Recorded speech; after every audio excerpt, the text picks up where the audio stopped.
လက်နက်ကင်ပဋိပက္ခအတွင်းရှိလူအတိုက်အဝန်းများအတွက်အဓိကသတင်းစကား15ချက်လက်နက်ကင်ပဋိပက္ခများတွင်အယက်သားများကိုအလေးထားကာကွယ်စောင့်ရှောက်ရမည်အယက်သားများသည်လည်းမိမိတို့၏လုံခြုံမှုပုံမကောင်းမှုစေရန်နှင့်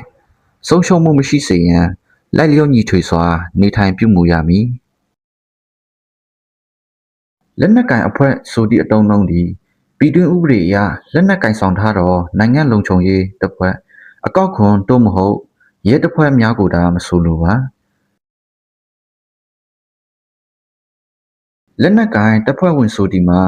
တိုက်ခိုက်ရေးကိုအစဉ်ဆက်မပြတ်လေ့ကျင့်လှုပ်ဆောင်နေသောလက်နက်ကင်ဆောင်သူများဖြစ်ပါသည်တိုက်ပွဲများတွင်ပါဝင်မှုမရှိသူများအားလုံးကိုအယက်သားများဟုသတ်မှတ်ပါသည်အယက်သားများသည်အပြည်ပြည်ဆိုင်ရာလူသားချင်းစာနာထောက်ထားမှုဥပဒေအောက်တွင်ကာကွယ်စောင့်ရှောက်မှုရရှိထားသူများဖြစ်ပါသည်အယက်သားများနှင့်၎င်းတို့၏ပိုင်ဆိုင်မှုများအများပြည်သူဆိုင်ရာအဆောက်အအုံများသည်ကာကွယ်စောင့်ရှောက်မှုရရှိရမည်ဖြစ်ပြီးဥတီတိုက်ခိုက်ခြင်းမပြုရပါ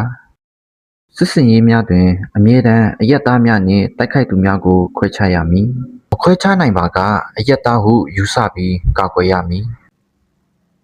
အယက်သားပိုင်ပစ္စည်းများတွင်နေအိမ်များစီးပွားရေးလုပ်ငန်းများစက်ရုံများဘာသာရေးအဆောက်အအုံများဆေးရုံများကျောင်းများဈေးများဟိုတယ်များအများပြည်သူတည်ယူပို့ဆောင်ရေးများပါဝင်သည်အယက်သားများအနေဖြင့်စစ်ဘေးအန္တရာယ်မှရှောင်ရှားနိုင်ရန်တပ်ပိုင်ပစ္စည်းများစစ်စင်ရေးများနှင့်လက်နက်ကိုင်အဖွဲ့များအနီးမှဖြစ်နိုင်သမျှဝေးဝေးရှောင်ကျဉ်ရပါမည်လက်နက်ကိုင်အဖွဲ့များနှင့်နီးကပ်နေပါကအယက်သားများကိုမာယွန်းစွာတိုက်ခိုက်ခံရနိုင်ခြေပုံမမြင့်မားပါသည်အယက်သားများသည်ပဋိပက္ခနှင့်ဆက်နွယ်သည်ဟုထင်မှားစေနိုင်သောအဝတ်အစားများတင်ငေတများဝတ်ဆင်ခြင်းကိုရှောင်ကျဉ်ရပါမည်လက်နက်ကိုင်သူများသည်မိမိကိုယ်ကိုအယက်သားများနှင့်ခွဲခြားတိတာစေရန်တာဝန်ရှိပါသည်